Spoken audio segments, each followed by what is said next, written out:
All right, good morning, everyone. Happy Monday. I was just telling Karen of a little jumbo I had this morning. I'm in Arizona and we don't have a time change. And so by the luck of the universe, I realized that we were meeting an hour earlier than my schedule said. So I am ready to go this morning. So I'm excited that you're all here. We're going to do some activities to support some of your EAL students using Lumio. So what I'm going to have everyone do, and I'm going to drop this in the chat in a second here, is we're first going to join my lesson as students. And before that, my name is Michelle, and I'm a professional development specialist with Smart Technologies. I used to be a kindergarten teacher in Chicago before coming here, and I got my master's in education, and I did all the things literacy for CPS. I do have my email there if you want to quickly take a picture of your screen. So if you have any questions after our session today, I also will be sharing a link to this presentation at the end if you want to wait for that as well. So what we're going to do is go ahead to hellosmart.com, and I'm dropping this in the chat here. And we are going to join as guests. So if you've logged into Lumio before as a teacher, what you can do, so it kind of pivots you to the regular screen, is you can open an incognito window. Go to hellosmart.com. Click a student and then join as guest, and my class code is 181461. And so we're going to interact as students for a moment just so you guys get to see the student experience. And then we're going to switch over into teacher mode and get to play around for a couple of minutes before the end of our session. The information on the screen is also in the chat.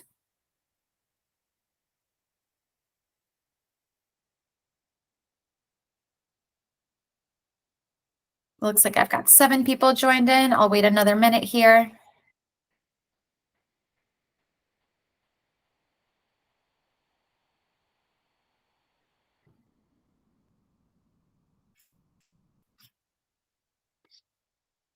All right, looks like 9. I'm going to go ahead and move on, but if you're still getting ready, no worries. You're not going to miss anything. That information is in the chat. All right, so what I've got here is something that we call a whole class whiteboard. And essentially what that does is it lets everyone participate on my screen. And right now I have it set to everyone can edit.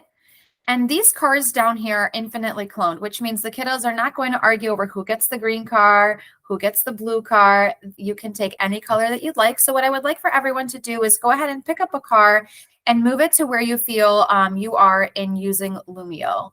If this is your first time or maybe your second, go ahead and drop your car to the novice area and so on and so forth.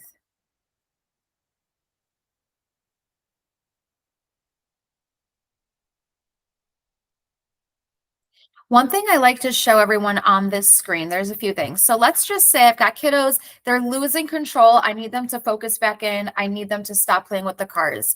Up here where it says everyone can edit, if I go ahead and toggle that off, you'll see on your side, you can no longer play with my screen. And so that's a really great classroom management tool you can use if you're ready for them to be done, or if they're just losing control and you need to bring them back into you.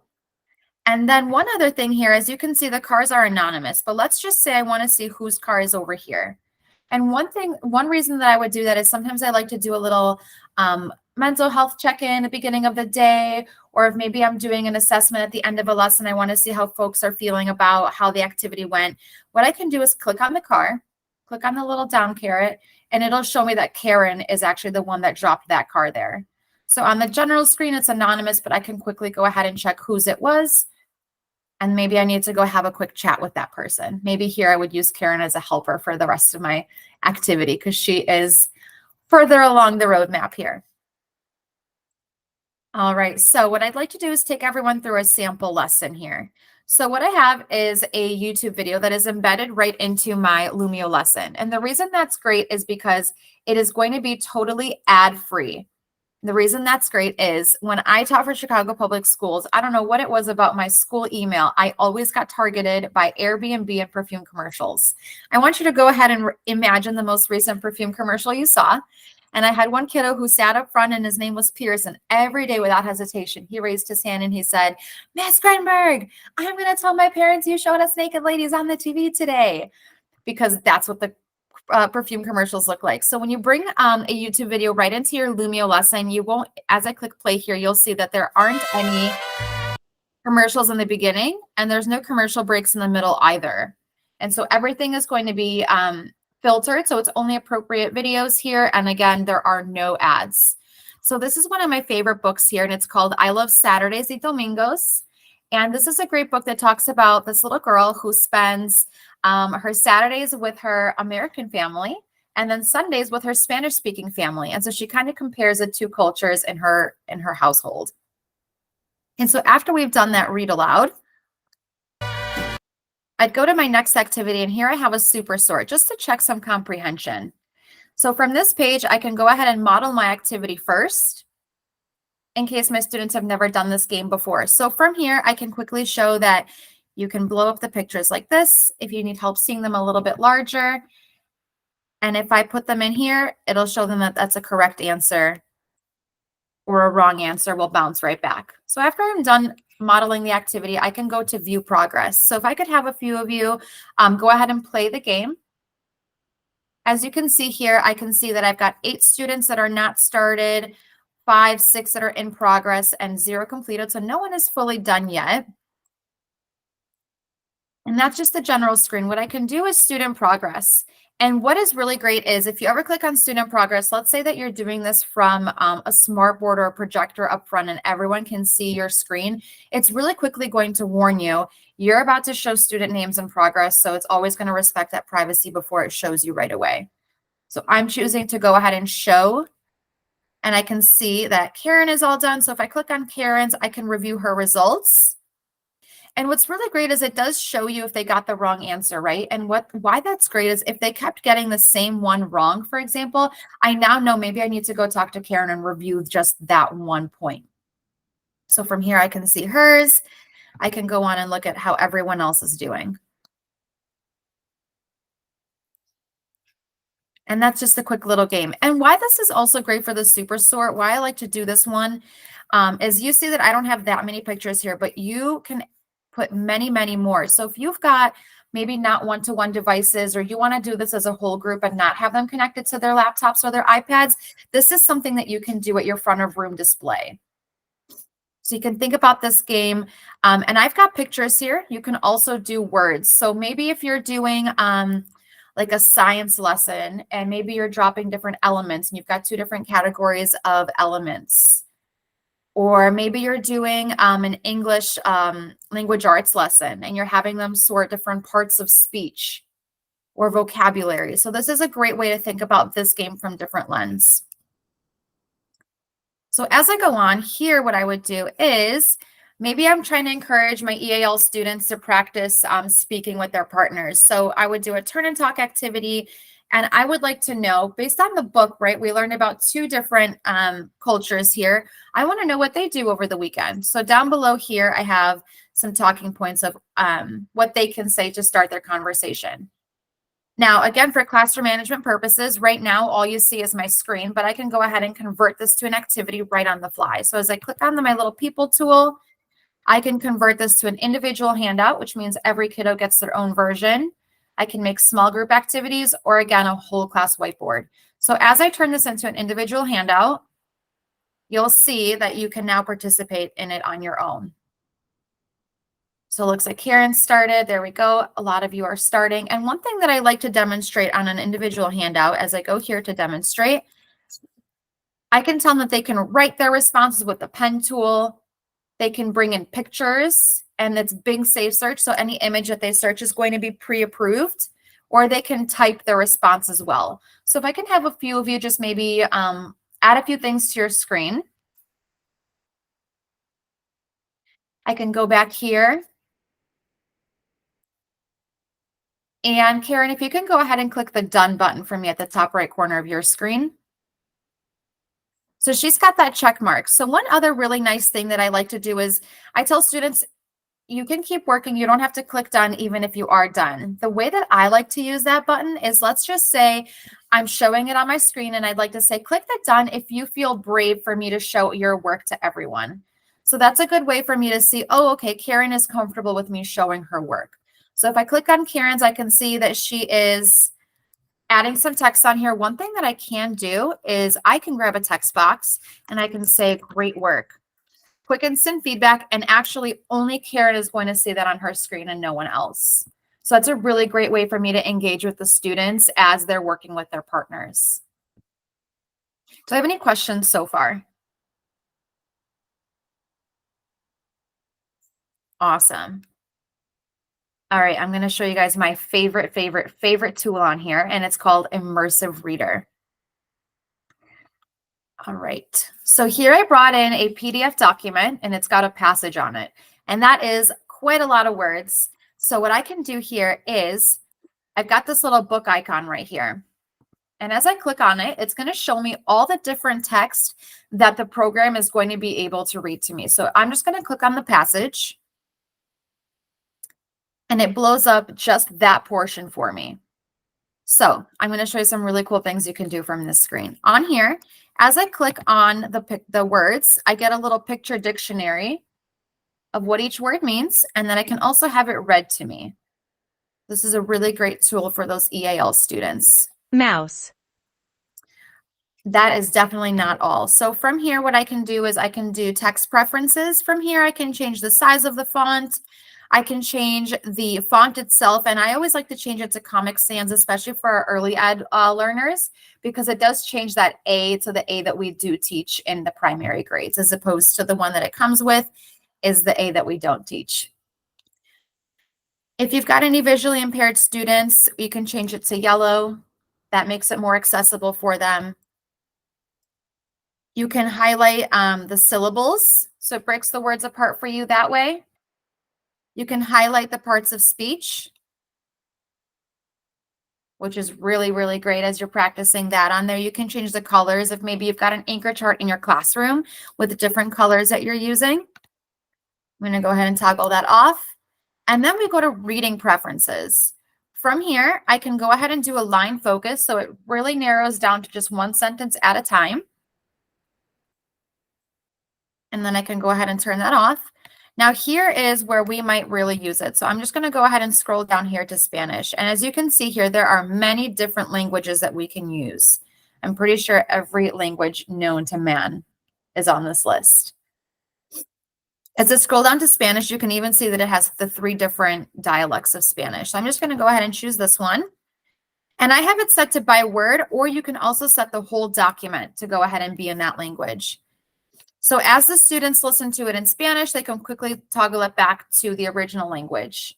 So as we're working with our students on a passage for their comprehension, maybe we want them to go ahead and listen to it in both languages, and it'll read it to them. Last but not least, on the voice settings here, you can change the speed in which it's being read to you. I usually keep it right on that first one, and then they can also change the gender of the voice.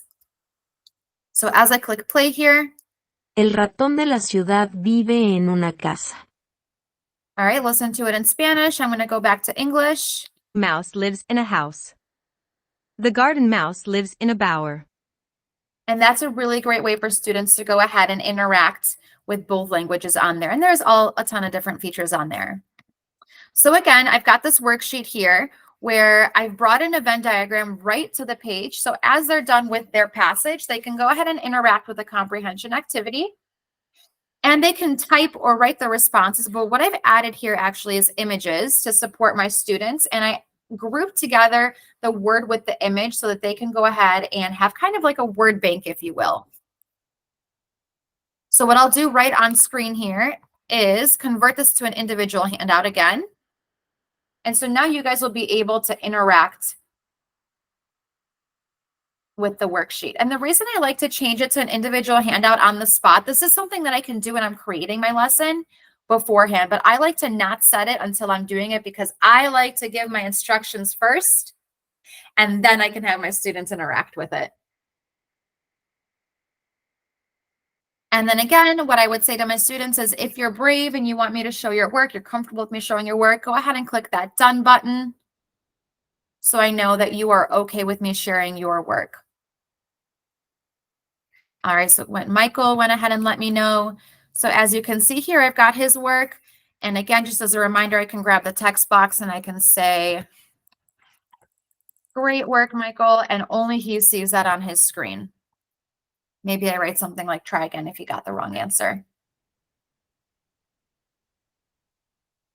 Any questions so far? Awesome.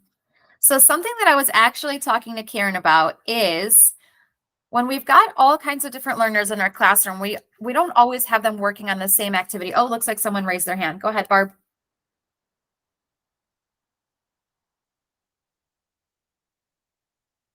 Oh, your microphone is off. Sorry. When we hit the immersive reader, are we supposed to be able to hear what's there, or like the book button? Yes, so I will actually show you when we switch to you guys using the teacher side of things. I'll show you how to go ahead and turn that on, and then you will hear it. Yes. Oh, okay. Thanks. Yes. Good question. So as I was saying, we've got all different kinds of learners in our classroom, right? We've got students that might need more support reading. Maybe we've got some EAL students. Maybe we've got some special ed learners in our classroom. So differentiation and choice is very, very important. So what I've done here is if I go to the next slide, I've got a choice board. And so obviously if I was doing a lesson and I was in a math classroom, all of these activities would be different versions of math, right? Maybe different ways to explore something that we just learned. But I put a very different, all different activities because I wanted to show you some different activities that you could do with your EAL learners. So what I've done here is I wrote, maybe you want to do a book review, go to page 12, or a vocab review, go to page 13. And again, I'm just showcasing some different activities that you could do in your classrooms. But again, if I was maybe a math teacher, these would all be similar and related. So what you see on your screen right now is you're stuck with me on page 11, right? How are you going to engage with these other pages? So what I would go to is my classroom management button here again. And right now you see that I'm in teacher pacing mode. So that means that you are stuck on the page that I am working on. When I go ahead and click on student, now you have the ability to flip through the different pages. And as you flip through a few different pages, I'm going to go ahead and click teacher mode. You'll see that it sends you right back to the page that I'm on. But what I'd like you to do right now is I'm going to put it back into student pacing mode, is go through the next few pages of activities. And if I could have you guys interact with them, I want to show you what you can do as a teacher. So I'm going to give you a few minutes to explore those. Go ahead and write on a few of the pages and interact with them. And then I'm going to show you as a teacher what you can do as you send your students off to work on the different pages.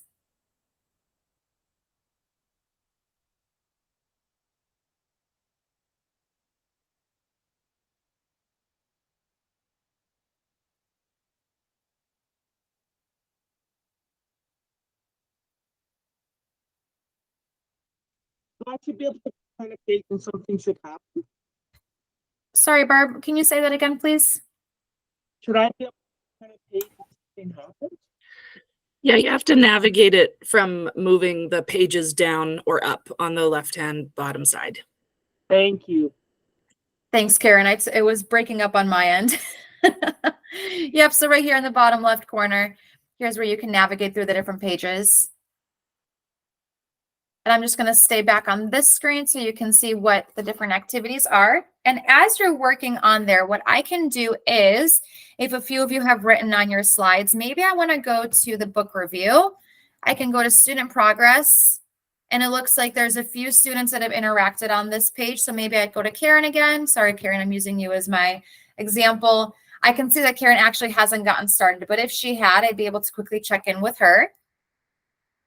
Maybe I know that I've also got some people, some students that are working on this page. Again, I can go ahead and check in with them. Looks like Karen went ahead and finished this page. And so the new thing that she's learning about is Lumio. So as I've got my students working on different activities, they're all on different pages, but I can switch through here and I can go ahead and click on student progress on each of these activities and see who's doing what. So it looks like Kay got started. Kay used our math manipulative word problem. So I can quickly go see that Kay is working. She or he finished this activity. And then I can drop this back down and see maybe Nicole is working on here. I can give some feedback to Nicole. And so here's a really great way for me to see that I've got students working on different pages. Does that make sense for everyone? Yes, Nicole. I was just trying to do the 8 apples, 3 oranges, 4 bananas. Okay. And my pictures just kept appearing like way off in the left corner. I can't drag them. I'm wondering if you might need to restart your computer. Oh, I do see they are in the left corner. That is interesting. I'm able to move them for you. So I'm thinking that that might be something on your end. Maybe we just need to reboot your computer. Okay, thank you. Thank you for asking that. Yeah, because I'm looking at Kay and it looks like Kay was able to move theirs around the screen. Okay, thank you. Of course. Yes, Christine.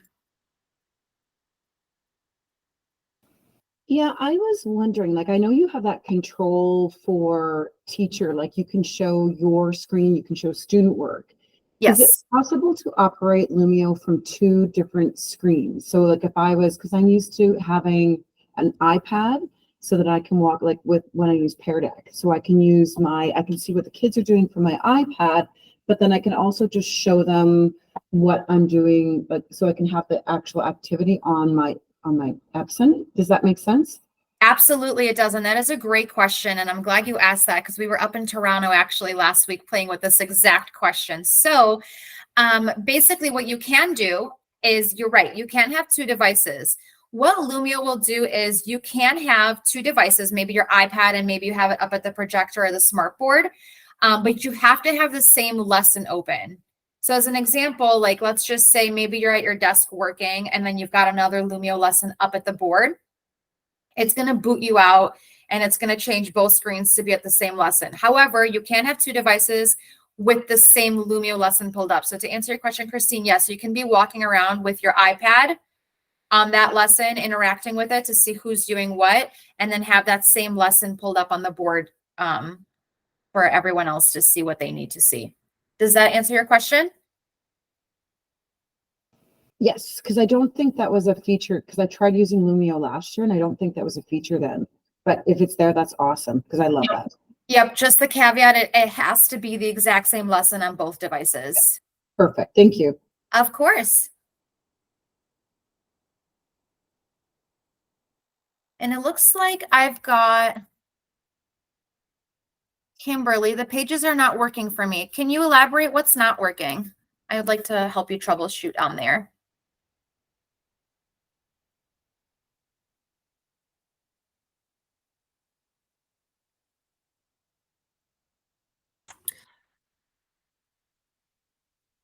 Oh, you got it now. Perfect. Awesome. And then, Barb, you should still be able to go ahead and flip through the different pages. I still have it in student pacing mode, so you should have the ability to scroll through the different pages and interact with them. Let me know, Barb, if there's a specific page that you want me to go back to. I'd be happy to review it. When you try typing into the About Me part, could not add words.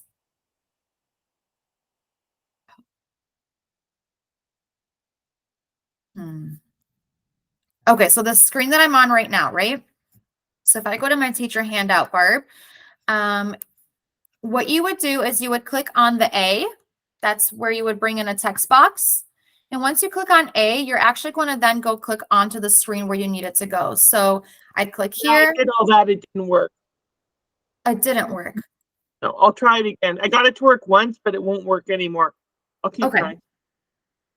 Let me know and then we can definitely play with it. But there we go. So on my screen here, I clicked on A, then I clicked down here.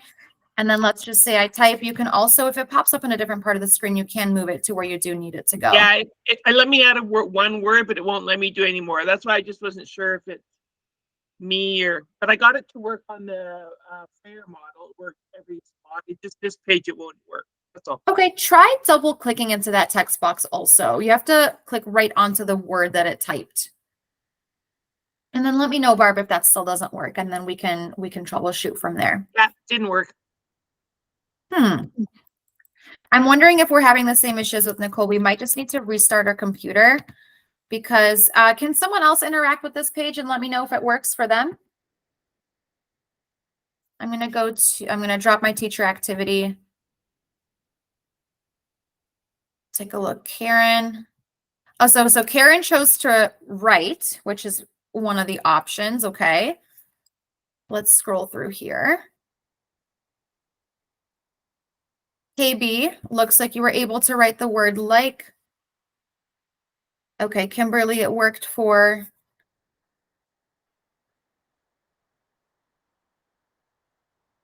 Yes, Mackenzie, we manually add those words in, correct.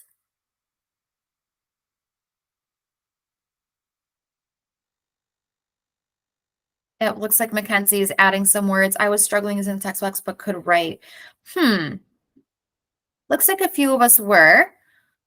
Looks like a 50-50 crowd here, Karen. A few of us were able to add the text box and a few of us weren't. My best recommendation is to go ahead and to restart your computer. Not right now, obviously, stay here with me, but as you're playing around with it later.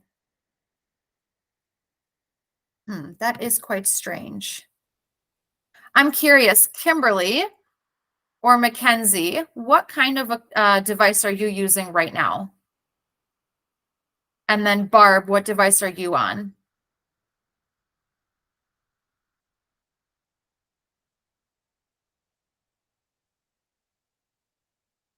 Barb, are you on a laptop? Are you on an iPad? Okay, you're on a laptop. Okay. If mine were touch screens, I don't know if because my laptop is a touch screen, somehow my touch screen works. Like as soon as I touch it with my finger, everything I've been trying to do came up. So Yeah, Mackenzie, that's exactly what I was about to say. Might be misunderstanding the inputs. So there might be an alignment issue on the laptop itself.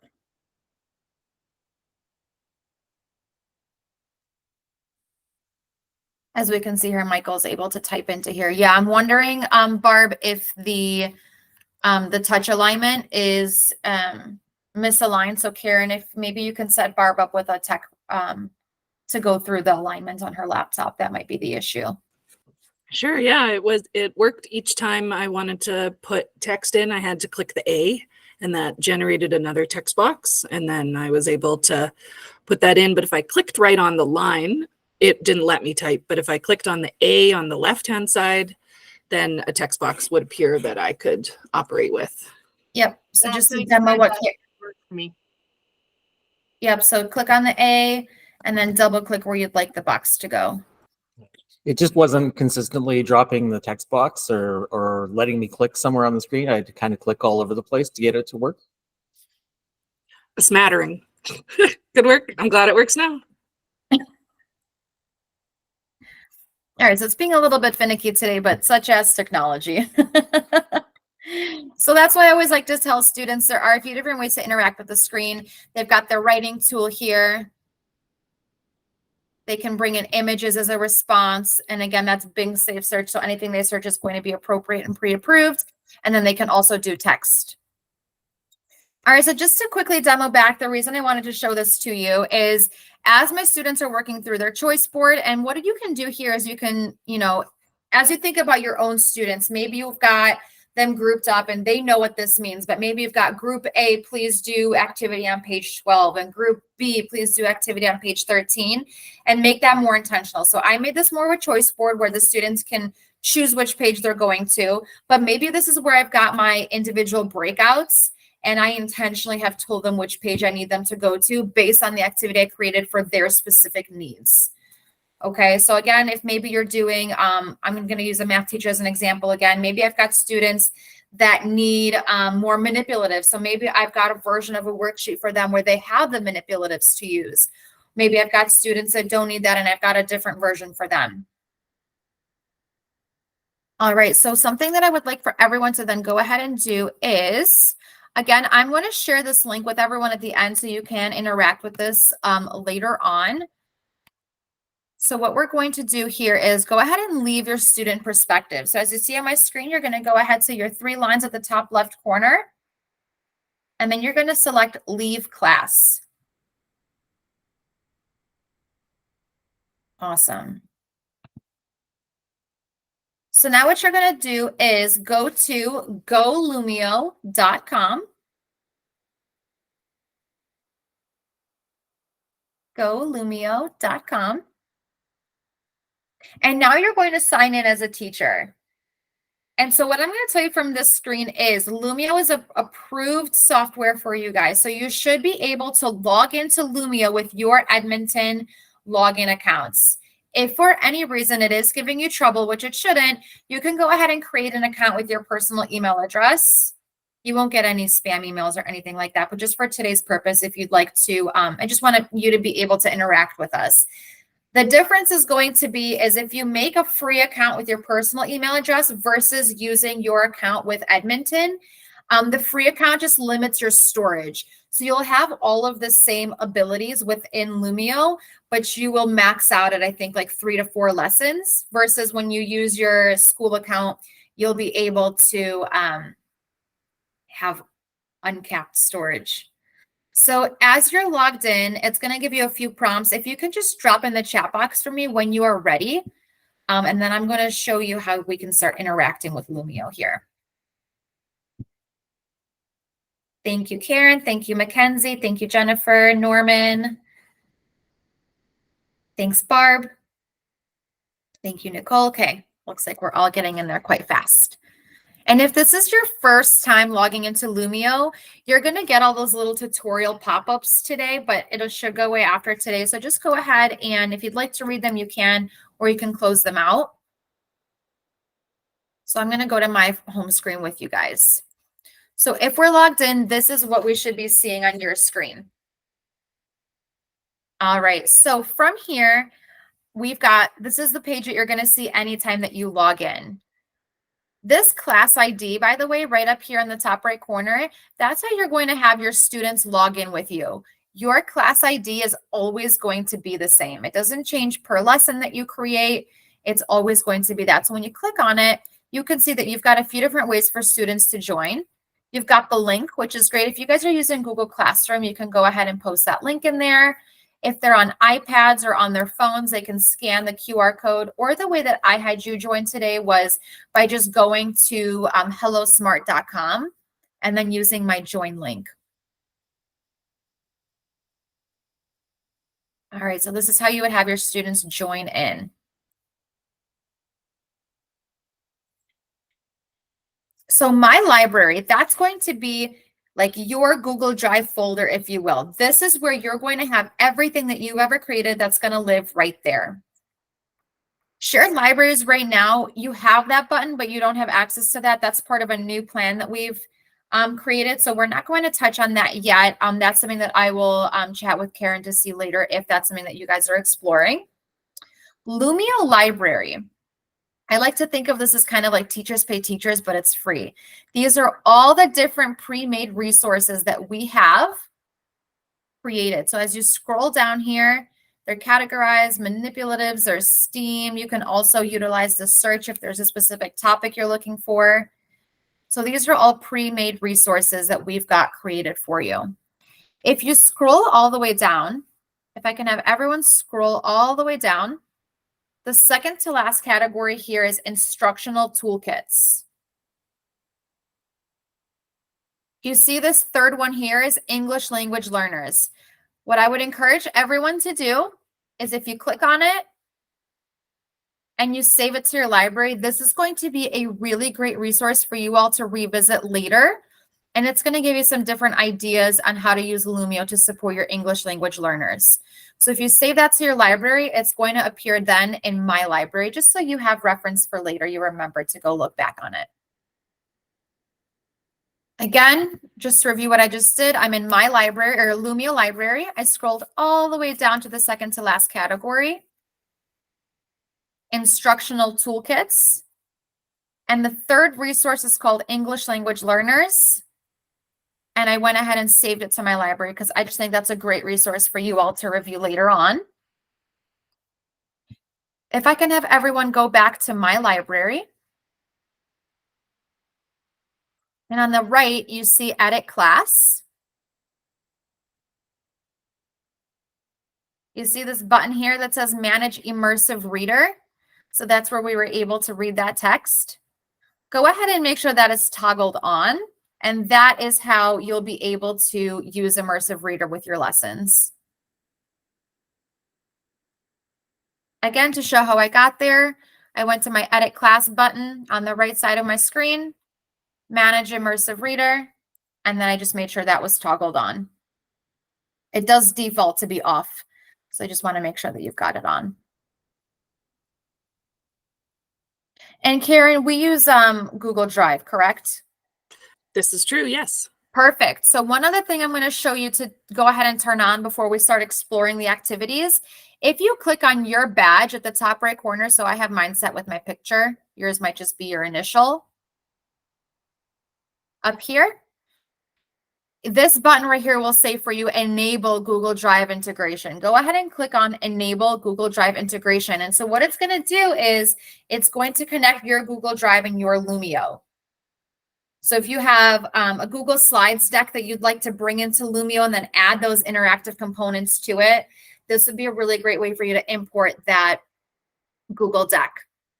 So go ahead and enable Google Drive integration. And one other thing that I will tell you is when you make Lumio lessons, it's going to look like they're saving in your Google Drive.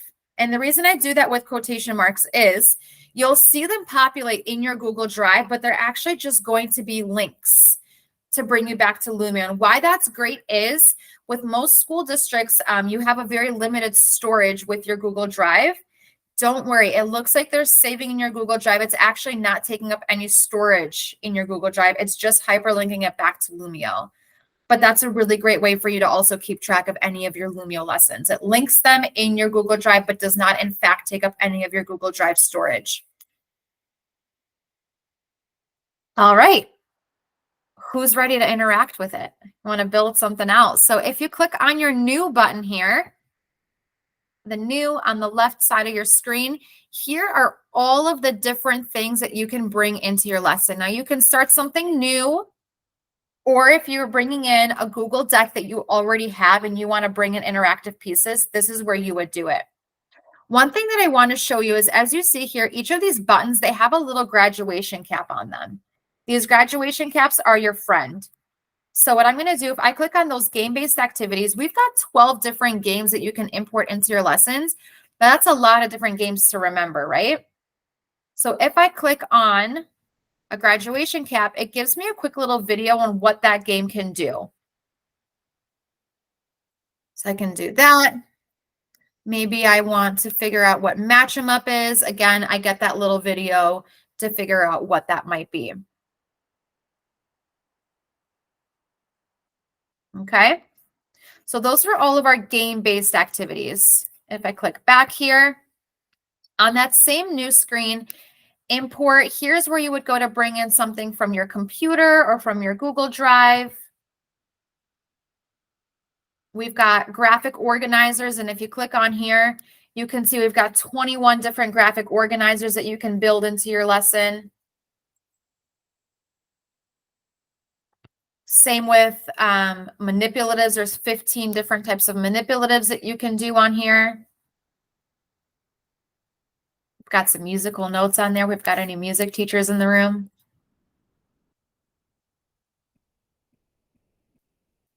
All of these different buttons. So what I would like for you all to do is go ahead and click on some of those different buttons and see if there's anything that sparks your interest or maybe fits with a lesson that you've got going on over the next couple of weeks. Barb says, can we add our own Google Drive templates as graphic organizers? You sure can. How much storage space should we have with our, you guys, Karen, I think you guys purchased the plan, right? So you guys should have unlimited storage, Jennifer, within your Lumio accounts. Oh, yep, Karen, thank you for answering that. And in our Google accounts for right now. Yep. We don't have any information saying that we're limited at this time. And why that's great is I actually really like when I go through, I'm going to show you guys one more thing that you can save. to your Lumio account is if you look through mine, I've got everything in here because I have unlimited storage and there's just so many different ideas that I've come across. But one other thing I'd like for you guys to download is in the Lumio library, scrolling all the way back down, the same place where I got that English language learners toolkit.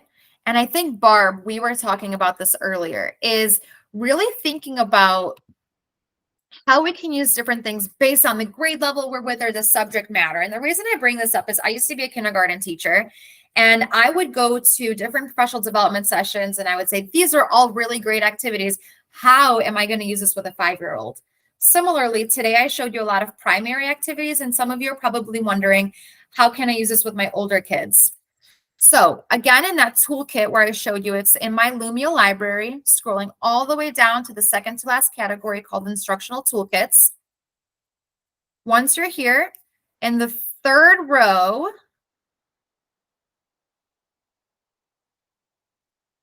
uh-oh, the whole thing isn't loading here for me. There it is.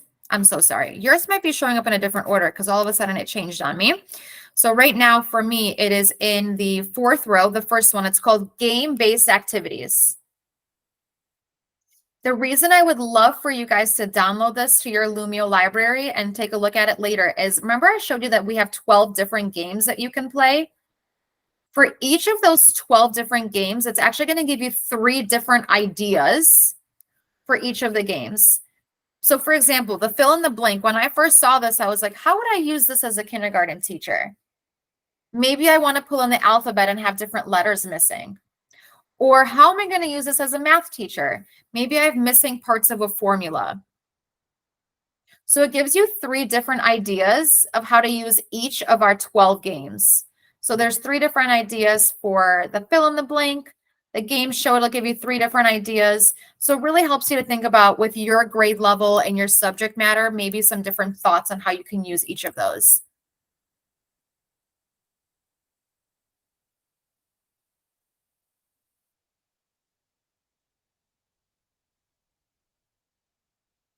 All right, so going back to that new button, I'm hoping everyone is going ahead and exploring some of those as I'm here so I can answer any questions you might have. If you've created a game, please feel free to share it in the chat. I'd love to share with everyone the game that you created.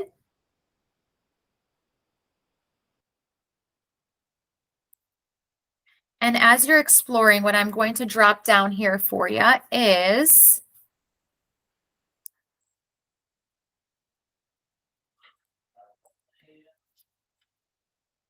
I'm putting in the link right now in the chat, a link to the lesson that I shared with you all today. So you can go ahead and also open that up and save that to your library if there was an idea that I had that you liked, or if you'd like to go back in and kind of play around and explore. So I went and put that in the chat. The library import. Yep, that's fine. You can drop that. Like you can have it like go down so you don't see it. And you can click back to my library and keep doing what you're doing. And it won't affect it. So you don't have to sit there and wait, if that makes sense. It sometimes does if the file is really big, and that's okay. So what they're asking me right now is, if anyone else is wondering, so they went into Lumio library, and let's just say they opened this and they saved to the library right here. This is taking a little while to load. That's okay. If you just click the down caret here and then go back to my library, you can go back and keep interacting with something else. It won't affect, this is just going to keep loading. You don't have to wait for that. Does that make sense, Mackenzie and Barb?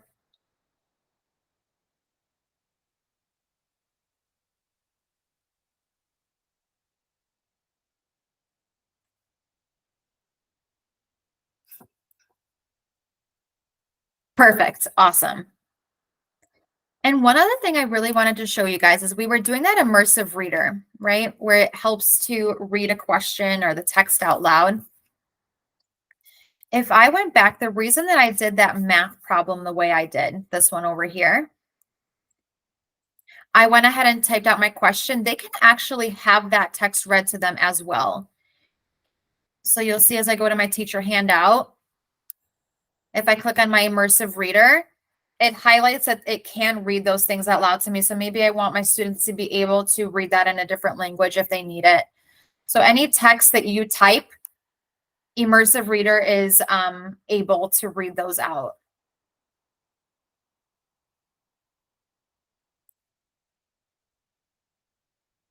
And then if I can ask everyone to drop in the chat, what kinds of things are you working on right now? I'd love to hear what everyone is playing around with and exploring. Are you playing with a graphic organizer? Did you build out a game? If I can have some folks drop in the chat something that they are working on. Awesome. Ooh, fractions. Love that. Horizontal library collection.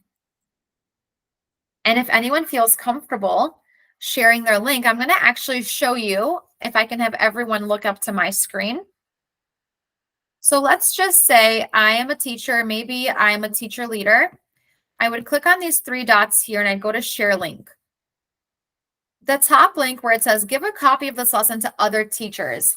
If you want to share this with maybe another teacher or maybe with your principal, for example, this link, what it'll do is it'll create a copy of your lesson. Okay, so if they open it and they start messing with it, it's their own copy. It won't affect anything on your end. So again, the teacher share link is if you're sharing it with a teacher and you'd like to make a copy of it to share with someone else. Now, if you want to share this in your Google Classroom, or if you've got a kiddo that's absent, you would use the student share link, which is here down below. So maybe they were absent and you want them to, yes, absolutely, Barb. So here I have the lesson that I'm finished with. I'm in my library and I scroll down. I click on my three dots right here. I click on share link. And then here are the two links. The teacher share link, which makes a copy to share with other teachers. And the student share link is going to go to that exact lesson. So this is a great time for you to use if you've got a student that's absent, but you want them to complete the work or contribute to an activity that was a whole class activity. They'd be able to go in and add in their work to the existing file.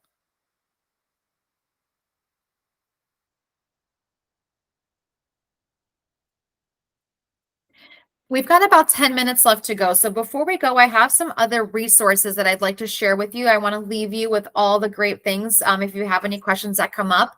But before I do that, does anyone have any questions about something that they are trying out right now that I can walk them through?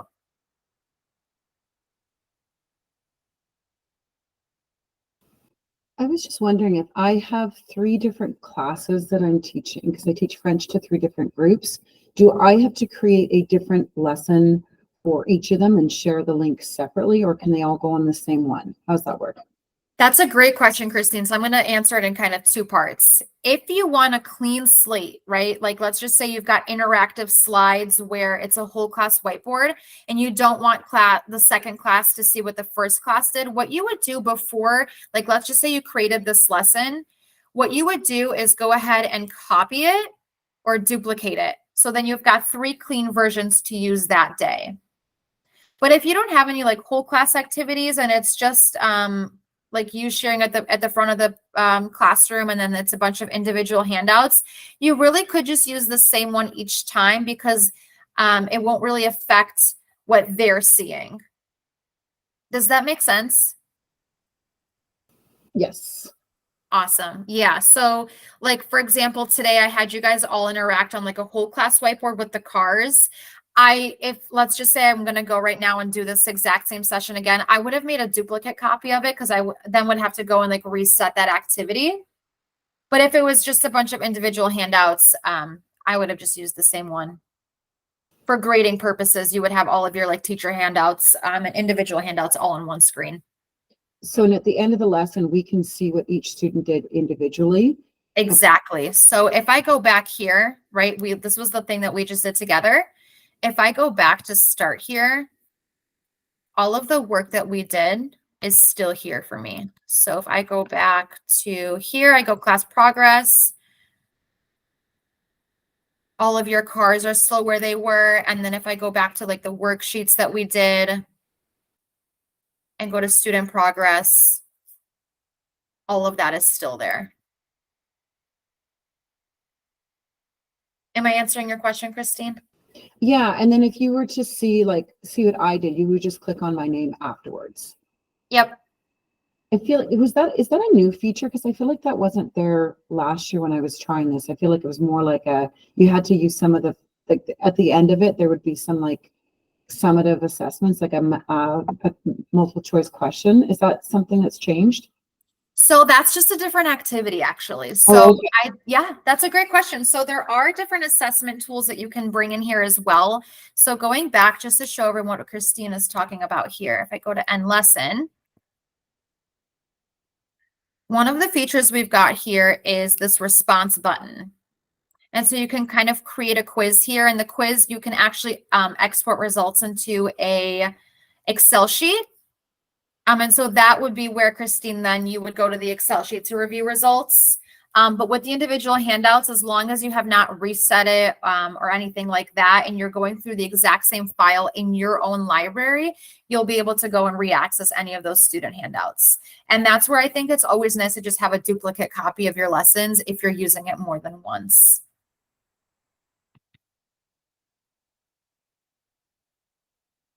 Perfect. Thank you. Absolutely. Jennifer, I see your question. So you clarify the biggest benefit of Lumio for EAL learners is the immersive reader. I really love the immersive reader because it really does let them interact with it in different ways, and they can translate the text and different things like that. I like to make activities in here. So again, if I go here, the reason I really liked, it really is how you look at the lesson, right? So if I go back here, this one, I went ahead and took a regular worksheet. This was just a black and white PDF document, and I made it interactive. So when I got this from the internet, it was just the passage. It was just that. I went ahead and added the Venn diagram, and then I added pictures, and I grouped the pictures with the text to support those students so they had like a word bank, if you will. Kind of giving them little supportive tips to work on. If I go here to this activity, where is it? Again, that brings in what you're saying with the immersive reader, but also maybe I want to give them the manipulative. Something I could have done here is I could have grouped text here as well and wrote apple. Maybe they're not sure what the word apple means. I would group it here as well to give them a visual there. So there's different ways that you can utilize it. So with this one, for example, maybe they're learning new vocabulary.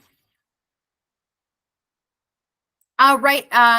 Barb is asking, how do you add a Venn diagram to a PDF? Was this through Lumio or a different platform? Right within Lumio.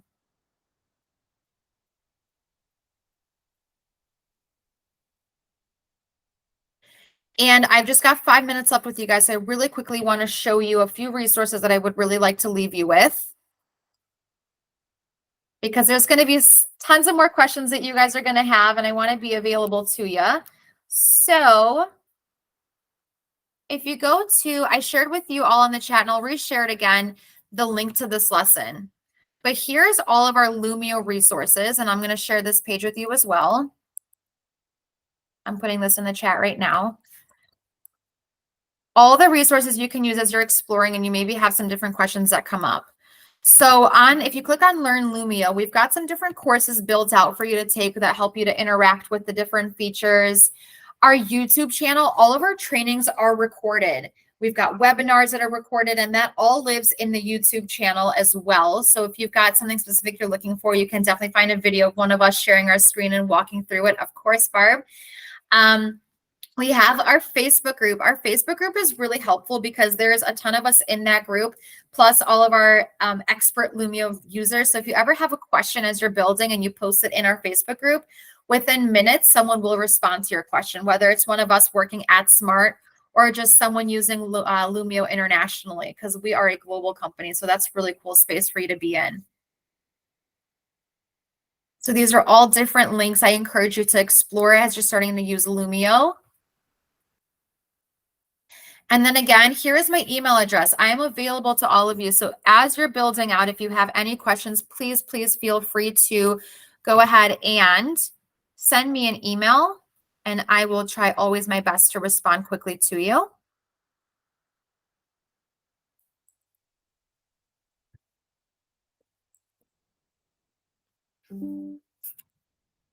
Oh, there we go. I want to make sure everyone has access to my email there. The link is in the chat, but just in case, I would encourage everyone to quickly snap a picture of the screen so you can email me.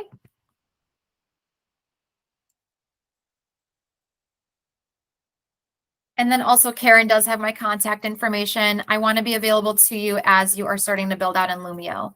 Last but not least here, I'm going to drop in the chat right now a feedback form. If I can ask each of you, it should just take you about 2 minutes to go ahead and fill that out. I just need that. Yep. Thanks, Karen. Karen put all the information into the agenda. But if I can ask each of you to go ahead and open up that feedback form, we need to take that back to SMART to show that we were here today. So if I could have each of you go ahead and fill out that form. Uh-oh. That's not helpful now, is it? Give me 1 second. Let me see if I can drop a new one for you. I can also put that in the agenda too. Yes.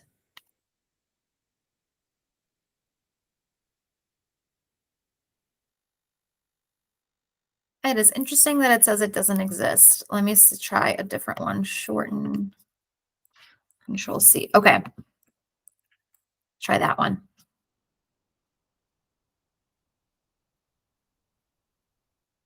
And if it doesn't work, no worries. I will go ahead and send it to Karen after our time here today.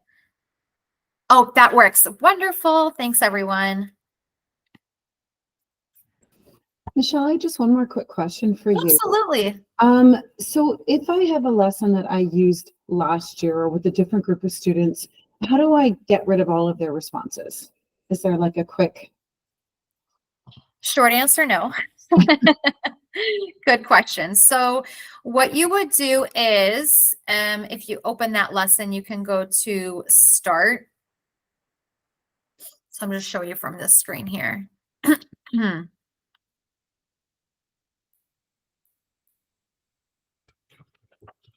You can go ahead and reset the activity. So I would end it.